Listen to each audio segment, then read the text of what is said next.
Salut à tous, j'espère que vous allez bien, ravi de vous retrouver encore une fois sur un jeu talk où nous allons parler de Japanimation, de deck building, puisqu'il s'agit d'un deck building dans une licence phare que j'aime énormément, à savoir Cowboy Bebop.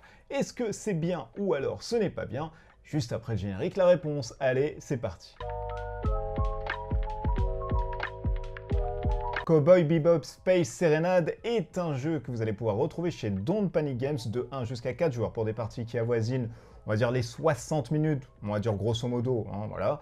C'est un jeu de type deck building, vous allez avoir un aspect compétitif à l'intérieur, mais aussi un aspect un tout petit peu, on va dire, coop, vous allez voir le pourquoi du comment. C'est un jeu fait par Johan Benvenuto et Florian Siriex, et comme je vous l'ai dit, vous pouvez retrouver tout ceci chez Don't Panic Games. Le pitch, un tout petit peu, si vous ne connaissez pas vraiment Cowboy Bebop, je vous invite à aller sur Netflix voir directement l'animé qui est juste génialissime. Et si vous ne le connaissez, vous allez voir que finalement, vous allez trouver des petites choses très affriolantes à l'intérieur. Le pitch, vous allez jouer, on va dire, des contrebandiers, des chasseurs de primes, qui vont essayer d'aller sur Mars, sur la Terre et d'autres planètes, bien évidemment, du système solaire pour récupérer, justement, les proies. Il faudra avoir justement le maximum d'infos et se déplacer de planète en planète, ce que vous allez faire avec votre Bebop, mais surtout vos cartes qui vont constituer, bien évidemment, vos avancées, le fait de pouvoir taper, le fait de pouvoir faire de l'intrigue et dialoguer.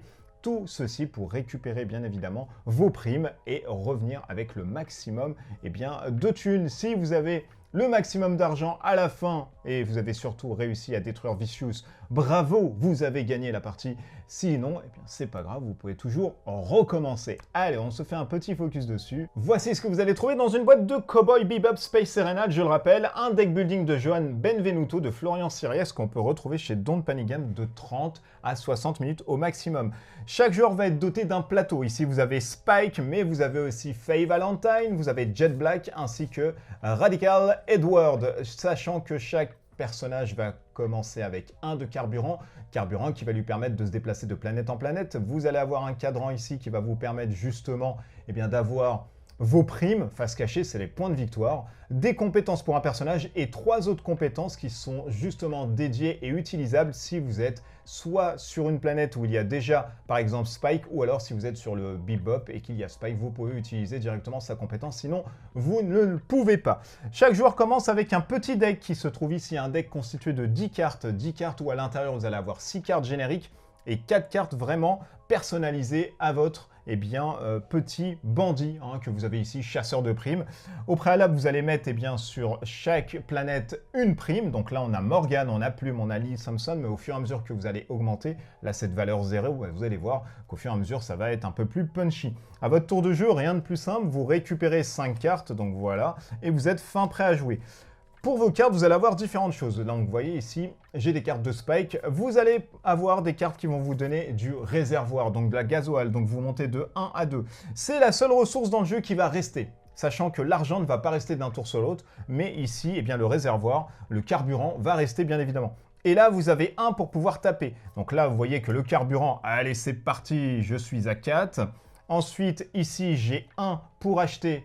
Et du coup, j'ai 1 en intrigue, et vous pouvez voir ici sur les différentes primes, je peux soit taper ici pour 1, mais il y a 2 jetons, donc il va falloir que je le fasse 2 fois pour enlever la prime, ou alors ici, j'utilise 2 pour pouvoir récupérer un jeton. La notion de dialogue et de combat est totalement intéressante. Pourquoi ? Vous allez voir que si vous combattez, pour chaque point que vous allez faire, vous allez récupérer une carte de blessure qui se trouve ici, que vous allez mettre directement dans votre deck. Alors que si vous passez par l'intrigue et par le dialogue, les informations, certes, ça va vous coûter plus cher, mais pour chaque pion que vous allez prendre, vous n'allez pas prendre de carte blessure. Donc ça, c'est totalement intéressant. On revient sur l'exemple. Donc j'ai 2 ici en argent et j'ai 3 ici en argent. Et je peux me déplacer gratuitement. Oui, vous pouvez déplacer gratuitement un personnage non-joueur. Moi, je joue Spike, donc le non-joueur, par exemple, on va le mettre, admettons ici, voilà. On va le mettre sur Ganymède. Et on va dire que Spike va aller aussi chez Ganymède, tiens, il va dépenser un réservoir directement dessus. J'ai 3 en argent et ici on peut voir différentes cartes. Les cartes vont vous permettre d'avoir des couleurs. Couleurs qui, n'est pas là uniquement pour faire joli. Pourquoi ? Pour la simple et bonne raison que si vous jouez cette carte, et tout comme Star Realms, et que vous allez jouer ou vous avez déjà joué une carte jaune, vous allez bénéficier de cet effet, mais vu que vous avez joué une carte jaune ou vous allez jouer une carte jaune, vous allez bénéficier de cet effet. C'est-à-dire avec l'entretien musclé, je vais de base prendre 2 argent ainsi qu'une attaque, et si je joue une carte jaune, je vais prendre tout de suite 2 réservoirs. Donc là, c'est le système de combo qui prône, c'est du deck building pur, on essaye un tout petit peu d'optimiser la chose. Quand vous voulez attaquer, bien évidemment, dans cet exemple, vous voyez que j'ai 1 d'attaque, donc je pourrais attaquer Morgane de 1. Quand j'attaque Morgane, je récupère un pion qui se trouve ici, et je mets directement ceci sur mon personnage. Mais je récupère aussi, bien évidemment, cette carte qui est une dure journée. Je mets cette carte au-dessus de mon deck. Et je sais que là, du coup, je vais la récupérer au prochain tour. Et c'est terrible parce qu'au prochain tour, je vais récupérer, bien évidemment, 5 cartes. Et bien, le deck ne se trouve pas si fluide que ça. Donc, il va falloir optimiser un tout petit peu. À un moment donné du jeu, soit vous récupérez l'ensemble des jetons ici, ou alors, dès qu'il y a d'autres personnes qui vont venir, puisque c'est du compétitif, d'autres personnes vont récupérer des jetons. Dès qu'il n'y en a plus, eh bien, la prime est récupérée. Pour chaque jeton que vous allez avoir, vous allez prendre X points de victoire qui se trouve ici, bien évidemment, par rapport à la prime que vous avez ici au-dessus. Donc là, c'est 0, personne ne va prendre. Mais dès lors, vous allez récupérer ensuite 2 primes qui se trouvent ici. Vous allez les montrer et il se passe ces choses suivantes. Si on peut le mettre directement là-dessus, on le met. Il n'y a pas de problème. Par contre, s'il doit venir par exemple ici sur la Terre et il y a quelqu'un, on avance ici le carburant de 1, pardon. Ça veut dire que pour venir finalement sur la Terre, il va falloir utiliser 2 carburants. Et là, vous voyez, Tahiti Bomber, il vient aussi sur la Terre. On ne peut pas le mettre, donc hop là, il avance à 3.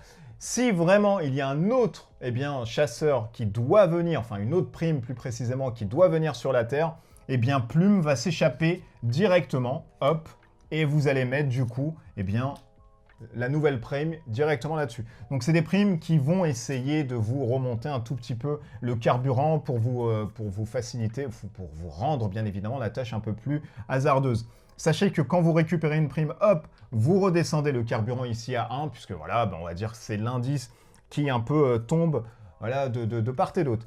Dès lors que vous allez récupérer Vicious, qui se trouve ici, lui, il est plus fort, bien évidemment. Hein, voilà, c'est quelque chose, il va se déplacer de planète en planète avec les cartes que vous allez avoir ici. Cartes que vous allez récupérer des personnes qui se sont enfuies, donc des primes enfuies. Vous allez remélanger tout ceci et vous allez faire sortir Vicious. Vicious va avoir de 9 à 13 points de vie et de 5 à 7 points d'intrigue. Sachez que lui, du coup, il inflige des dégâts à chaque dégât subi.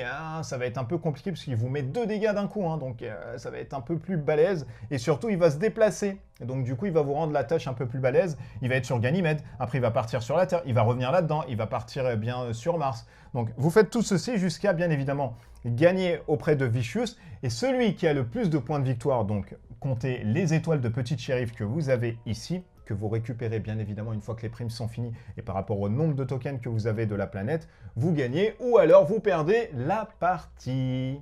Allez hop, on désolé, mais je vais vous donner mon avis sur ce Cowboy Bebop Space Serenade. On commence par les points bien évidemment positifs du titre.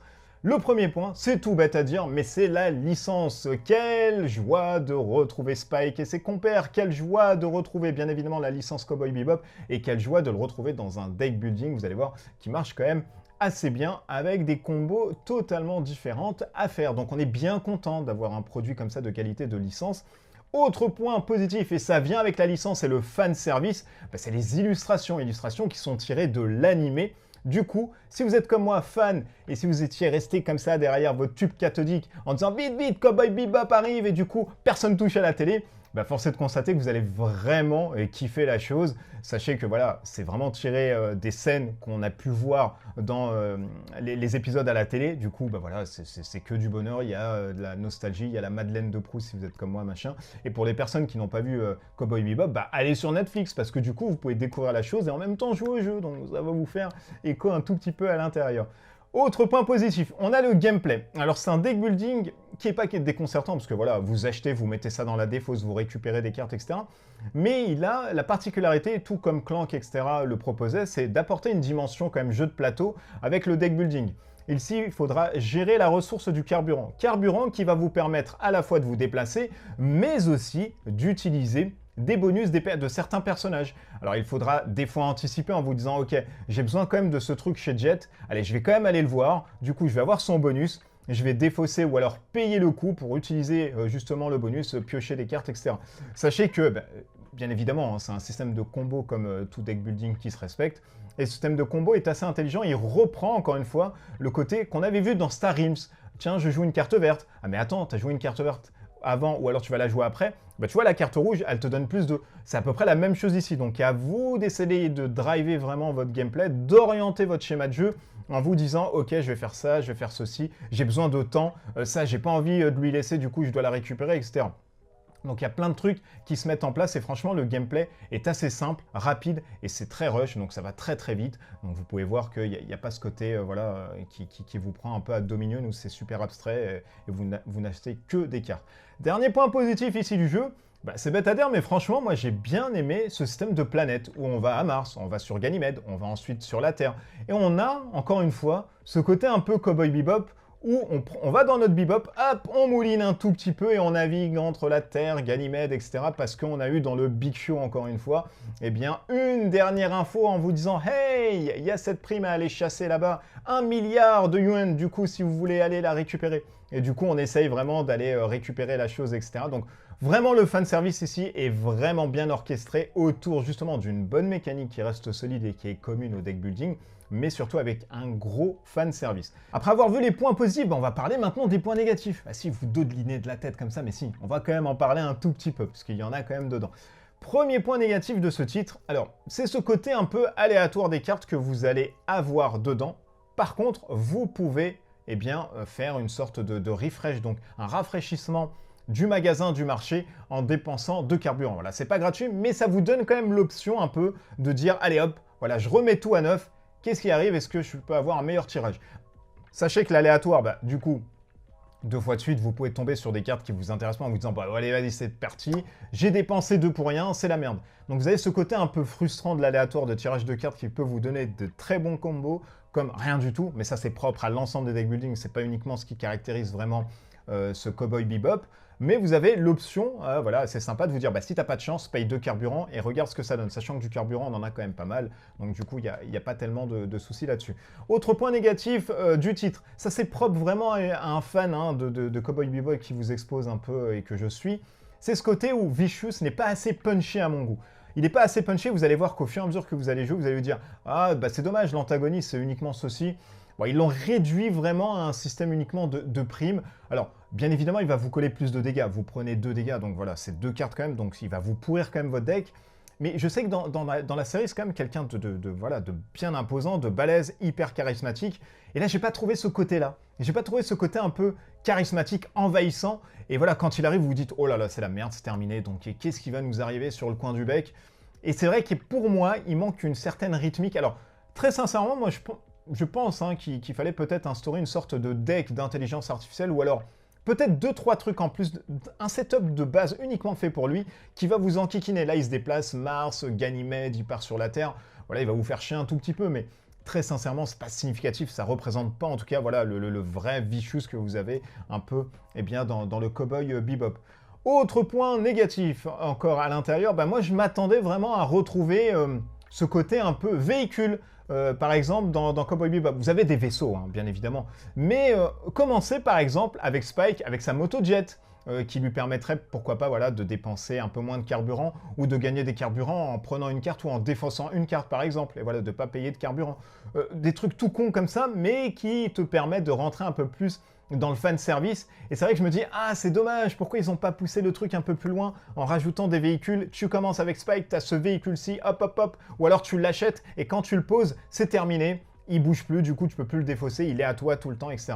Voilà, ça manque, c'est vrai que ça manque, c'est dommage. Il y a un truc qui manque au niveau de certaines cartes. Et je finis bien évidemment avec l'un des points qui m'a un peu récalcitré à l'intérieur de ce eh bien, Cowboy Bebop. Bah, dans tout deck building, sachez que le pool de cartes, s'il n'augmente pas, bah, vous allez vite tourner en rond. Et force est de constater, après une dizaine de parties, vous connaissez très bien les cartes, vous connaissez très bien les combos qui s'enchaînent assez vite. Bah, du coup, vous allez dire, ah ok, je vais prendre ça, allez, je vais prendre ça, je vais comboter avec ça, ça, machin. Bah, voilà, on est super limité, donc on attend vraiment des extensions. On espère bien évidemment qu'il va y avoir des extensions, parce qu'un deck building, très sincèrement, sans extension, c'est voué à mourir, parce que vous tournez autour du même pool de cartes, et très sincèrement, bah après, vous le laissez de côté, parce qu'il n'y a plus d'intérêt à revenir dessus. comme tout deck building, hein, c'est pas propre encore une fois à celui-ci. Dans un deck building, si vous n'avez pas vraiment d'extension, vous faites le tour des cartes et c'est terminé. Au bout d'une vingtaine, vous dites, bon, ouais, c'est mort, vas-y, il n'y a plus rien, je connais tout par cœur. Et c'est dommage. Donc c'est dommage d'avoir cette limite-là. Donc il faut vraiment sortir plus d'extensions pour essayer voilà, d'avoir un pool un peu plus étoffé. Mais voilà, au bout de 7-8 parties, je me suis dit, bon, je connais un peu plus les mechas, allez, c'est bon, hop, je les connais par cœur, je fais ça, tac, tac. Il y a une gymnastique qui se met vite en place. Et c'est vrai que ça peut être très mécanique en soi, donc c'est dommage. C'est dommage de ne pas avoir voilà, un truc un peu punchy sur ce pool de cartes. Après avoir vu les points positifs et les points négatifs, qu'est-ce qu'il en ressort finalement de ce Cowboy Bebop Space Serenade? Eh bien, sachez que moi, étant fan de la licence, eh bien, j'ai vraiment apprécié. J'ai vraiment apprécié parce que c'est un deck building vraiment de qualité, mais c'est pas un deck building pur où on va vraiment avoir un gros truc de ouf à la Legendary, etc. C'est un deck building, on va dire, familial plus, où vous allez, eh bien, tout comme... Alors, c'est mieux que Sanseiya de chez Yoka, très sincèrement, hein, si je prends les deux licences. Sanseiya, bah voilà, c'était lourdingue, etc. Là, on sent qu'il y a du taf dans le côté deck building, on sent que voilà, il y a des options, vous avez acheté ça, bam, bam, bam, bam, bam, bam, ça va plus vite que Sanseiya, et 60 000, c'est terminé, et c'est très bien pour un deck building, là où sur Sanseiya, c'était 2-3 heures. Bon, 3 heures, j'abuse, mais quand même 1h30, 2 heures, c'était très envahissant, et donc là, vous allez avoir vraiment un truc un peu plus punchy. Gardez en l'esprit, bah voilà, il n'est pas dénoué non plus, bien évidemment, de points négatifs que je vous ai rappelés. À vous maintenant de vous dire si c'est fait pour vous ou pas du tout. Mais si vous aimez comme moi l'univers un peu des mangas, de la Japanimation, si vous aimez d'autant plus eh bien, la licence Space Cowboy, et si vous aimez surtout les deck building où vous dites, bah tiens, il me faut un deck building, j'aime bien ce côté un peu Jap, etc., un peu type manga, Japanimation, et puis je pense que je vais fédérer un peu mes adolescents, ou alors mes potes qui aiment bien la licence, je pense que vous pouvez partir là-dessus, c'est quand même quelque chose d'assez solide, et vous allez passer de très bons moments sur ce Cowboy Bebop. En tout cas, c'est une bonne réalisation de licence, et ça fait notamment plaisir. Je talk est fini sur ce Cowboy Bebop, j'espère qu'il vous aura plu. N'hésitez pas, bien évidemment, à mettre en commentaire toutes vos questions, ou ce que vous avez pensé, vous, de Cowboy Bebop, ou si vous allez y aller, ou alors pas du tout. D'ici là, portez-vous bien, des bisous partout, allez, ciao ciao.